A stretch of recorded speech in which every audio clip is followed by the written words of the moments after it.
Hey there, quick question before we get going. What are your most pressing questions about health? Are they food related, exercise, mental health, sleep? If you find yourself confused about all the health information out there, you are in luck. I have a new book coming out April 24th, 2024 that I have written especially for young women. It's called Your Core Strength and it's available for pre-order wherever you like to purchase your books. When you pre-order before April 22nd and submit your order number in the link I provided in the show notes, I'll also send you a free audiobook you can listen to right here in this podcast player, a discussion guide so you can read the book and discuss it with your friends or your youth group, and the parents guide. Go pre-order today for these exclusive bonuses that you can only get when you pre-order. Okay, let's get on with the show.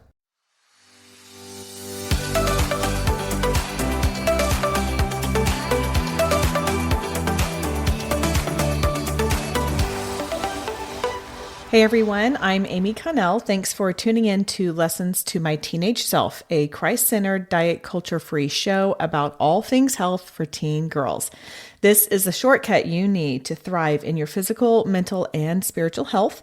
As a personal trainer and nutrition coach, I'm passionate about empowering you to find your best version of health.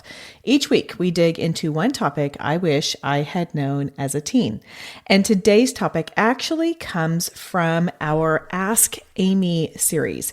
Ask Amy is the opportunity for you to submit your question anonymously. If you have listened to the very end of these episodes, I share that you can go to an anonymous form on Google Forms and submit your question. And this one came through for the Ask Amy. So I wanted to make sure that I addressed this. And I have to say, I'm nervous. I'm really nervous about this episode because I want to make sure I'm doing it right. I spent a lot of time in prayer before hitting record. I spoke with people who are wiser than I, registered dietitians, just to make sure that I'm on the right path. And so I want you to know that this is coming from such a gentle and tender place. At the same time, these are definitely things that I wish I had known as a teen. So I love the question and I am glad to talk about it. And I hope that I do this right and handle it with the sensitivity that it deserves. The question was simply, is it okay to try to lose weight?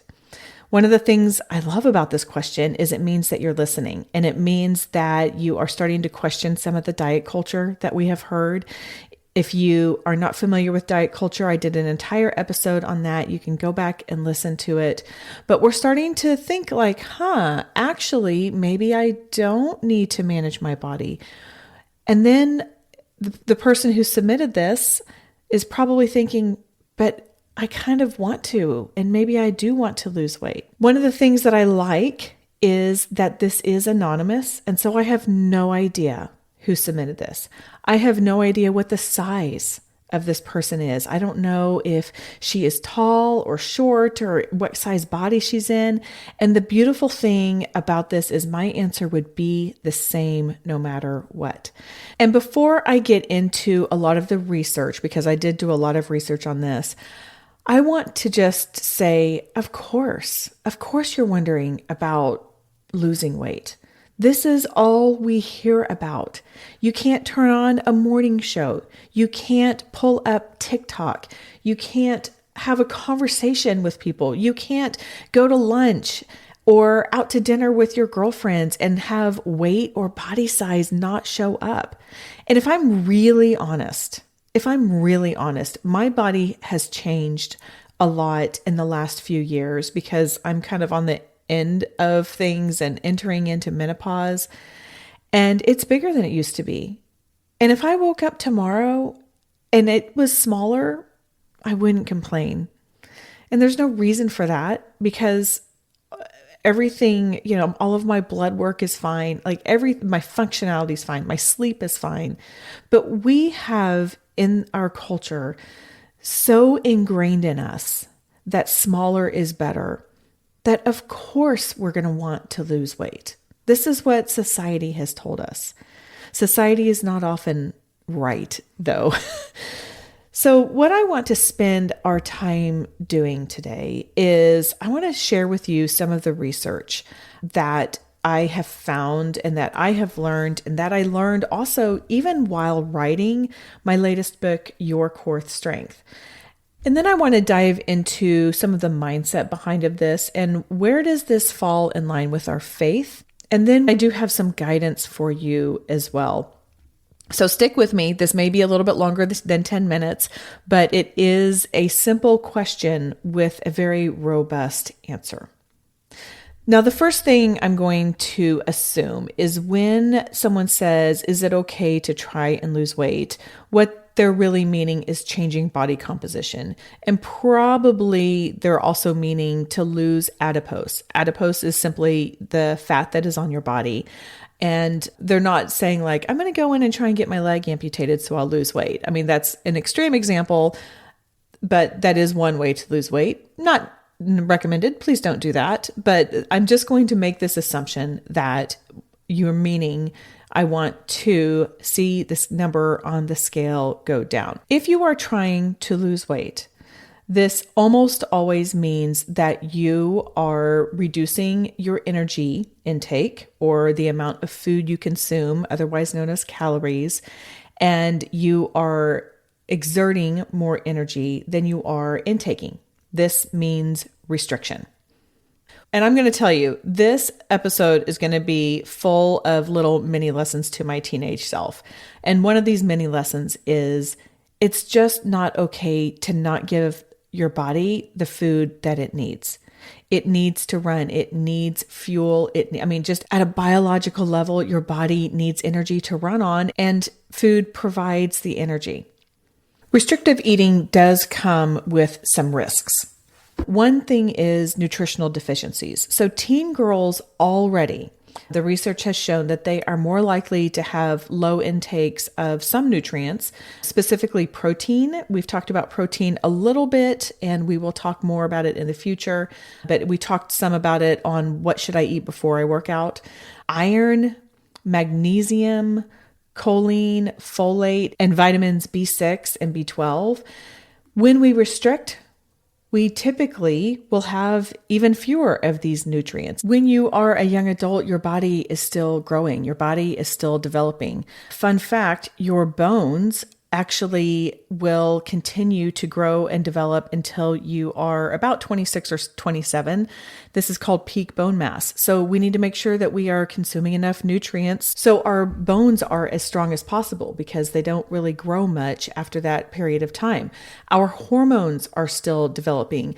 Depending on if you have started your period or not, your hormones are still kind of working in, and they're still developing even if you already have started your period. There's a lot going on inside of our bodies during this, what they call adolescent time. So restricting food keeps us from getting all of the nutrients that we need. Another thing to be aware of about just weight loss in general is studies are showing that the majority of people who lose weight through dieting end up regaining most or all of that weight within 2 to 5 years. And I don't want that to discourage you from making lifestyle changes, which we'll talk about here in a second. But in terms of the mindset of, I have got to lose weight, that is not necessarily sustaining, which is discouraging. I know, I get it. I will tell you another lesson to my teenage self. Every time I have dieted and every time I have lost weight, I did regain that and I put a little bit more on. So my anecdotal experience definitely confirms what the research says. One other thing that can happen when we restrict and when we do not eat enough for our body is it does change some hormonal.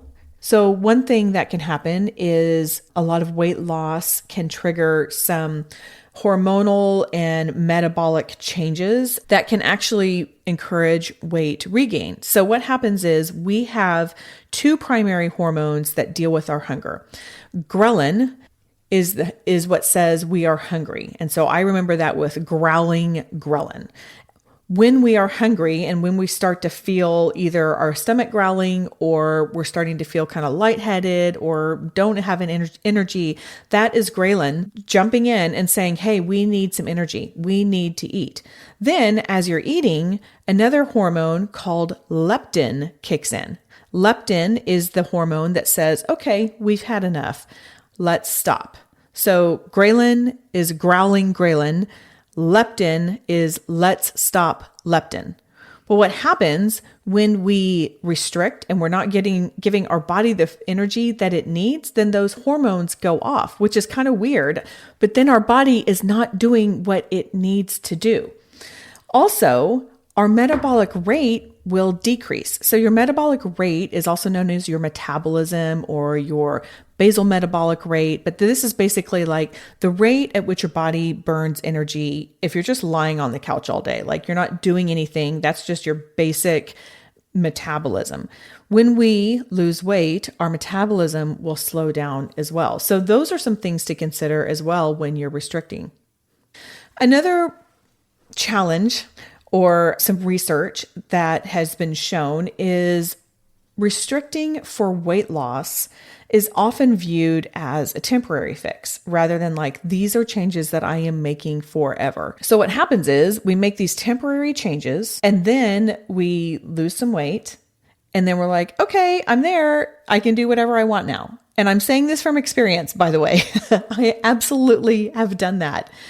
And then our weight goes back up because we're not making any permanent changes. And then because we're not doing that and we're going down and then up and then we're like, oh, well, now I need to go back on a diet again. And we go down and then we go back up. And it's this, well, that's called weight cycling. So down and up and down and up. That can actually have a long-term risk of cardiovascular disease or diabetes. So when we just play this little game of like, oh, I got to lose weight. And then, okay, I'm there. I'm not going to worry about it anymore. And then it goes back up. We really do create a lot of havoc internally. And then finally, there was a really interesting study involving over 15,000 children ages 9 to 14 years old. And this was over a 3-year period. So it might be a little bit younger than what you are right now, but I think the study is interesting enough to talk about here. And basically, it observed that dieters in that range gained significantly more weight than non-dieters, which is crazy. So basically, the study said that dieting may result in excess weight gain after the diet is over. And so it basically said, look, dieting in adolescence is not only ineffective, but it may promote weight gain. Another thing restriction can do is it can cause you to lose your period, which is formally known as amenorrhea. Let's be honest, losing your period might sound appealing because then you're not having to deal with all of that every month. However, that is an indication that there are some things wrong on the inside and hormonally. Restrictive dieting and excessive exercise, which can also go into losing weight, are often key factors in what's called functional hypothalamic amenorrhea, which is a total mouthful for me. But basically, the brain stops producing the hormones that will trigger menstruation, to trigger giving you your period. And this is often a sign of a health problem. So if you have started getting your period and you have stopped and you have been restricting your food or overly exercising, that is your body's way of saying, hey, we've got a problem here. So pay attention to that. Another thing that you may not be concerned about right now, but if you are blessed enough to live past age 50 or beyond, you will be later. I promise. Another lesson to my teenage self is if you are not eating enough now, your bones are not going to be growing and getting strong. Like I said, peak bone mass is around 26 or 27. If you don't let your bones develop as dense and as strong as possible, then you have a higher chance of osteoporosis or osteopenia when you get older, because again, your your bones are growing right now. It's kind of like when you are in that like kindergarten, first, second grade, and you're getting like all of these molars that are coming in and you're losing teeth.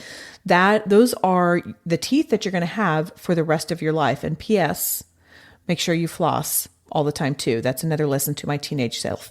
The other thing I think that's worth mentioning is dieting is often a precursor to an eating disorder.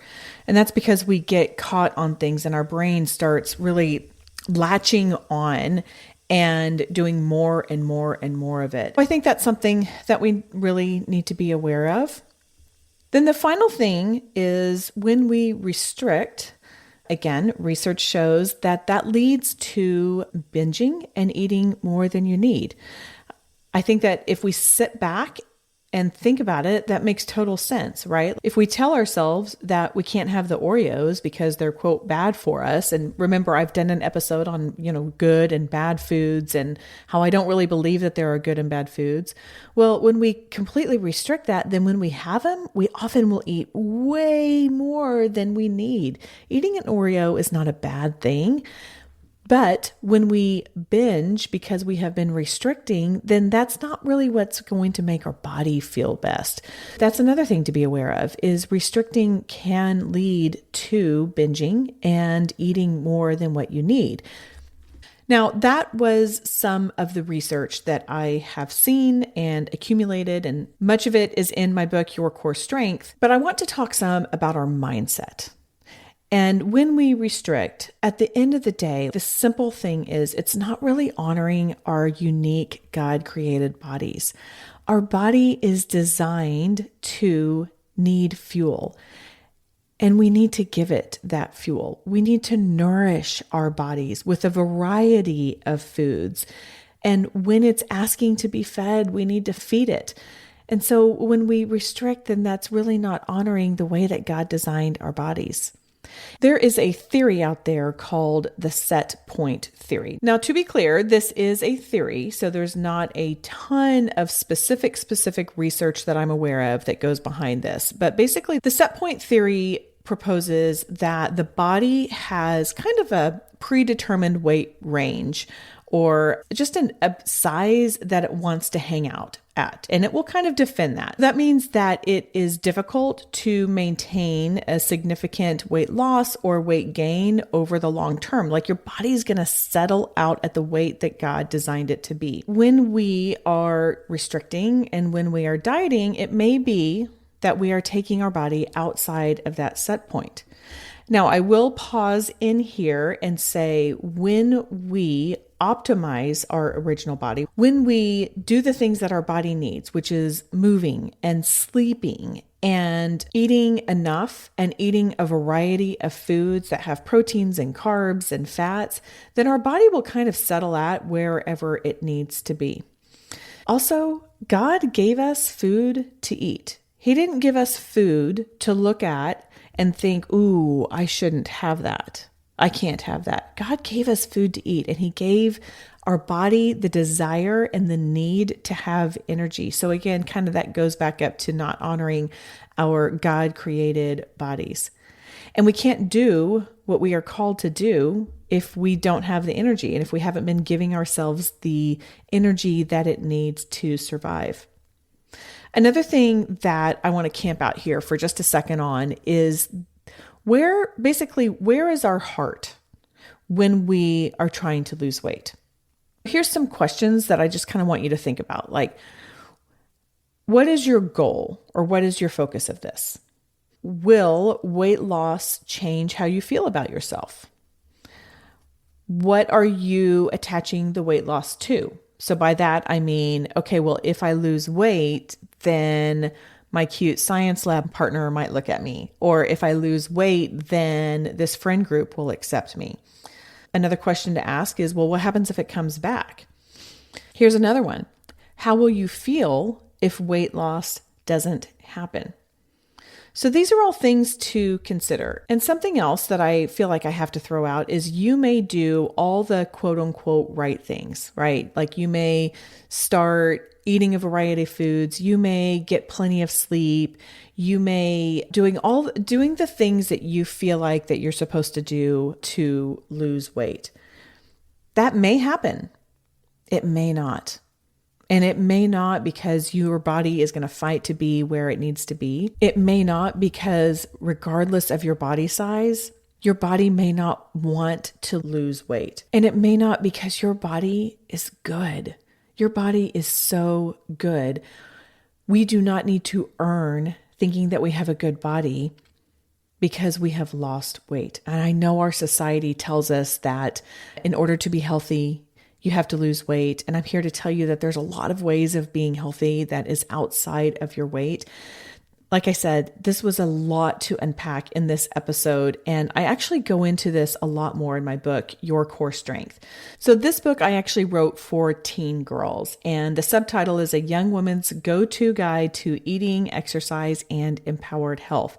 What I try to do here is shift our mindset around why we take care of ourselves, and then answer questions that I have gotten as a personal trainer, that I have gotten as a nutrition coach, and give you the facts about your body and how to thrive and how to optimize it. So I actually have a chapter in there where I talk about how to optimize your original body. And that's what I would rather you do rather than focusing on the weight loss. So to pull this back up into, is it okay to try and lose weight? Now, having said all of that and having this really long episode, I'm going to say this.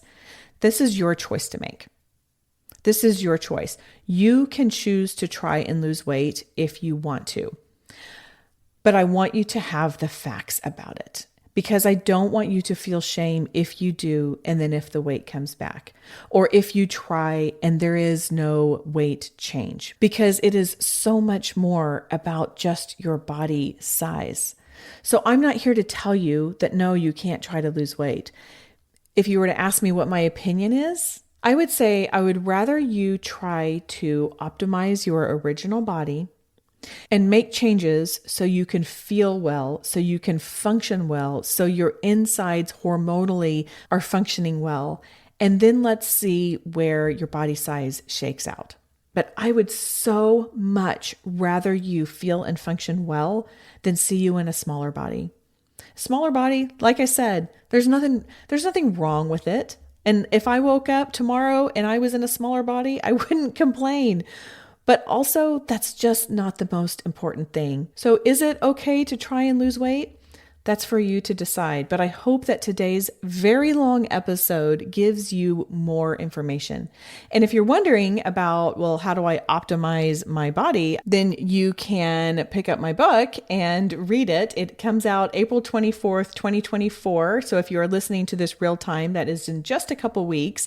You can pre-order it now. And if you do pre-order it and fill out the form I have in the show notes by April 22nd, you will get the audio version for free. So you will get a hard copy and the audio. And I would love for you to have this as a resource, have it as a guide that you can flip through and look at it. I like to end these episodes with a Bible verse. And the one that I really like to go with this message today is from 3 John chapter 1, verse 2. And it says, "Dear friend, I pray that you may enjoy good health and that all may go well with you, even as your soul is getting along well." I want you to have good health because it will support the good work that God has for you to do in your very good body. And I want you to be able to thrive physically and mentally and spiritually. And remember, if you have a question that you would like me to answer, go to the show notes, fill out the form. That is all for today. Take today's lesson and go out there and live the life God has for you and your amazing original body. Thanks for tuning in today. Do you have a question you would like answered here on the Lessons to My Teenage Self podcast? If so, go to the show notes where you will see an anonymous form you can fill out, and that question may be answered here on the show. Also, if this show is valuable to you, could you do one of two things that are enormously valuable to me? Number one, share it with a friend. Just take a screenshot, send it to her, or you can go to the show and send it straight from there. Also, if you can provide a rating and review, particularly if you listen to your podcast in Apple Podcasts. Thanks again, and see you next time.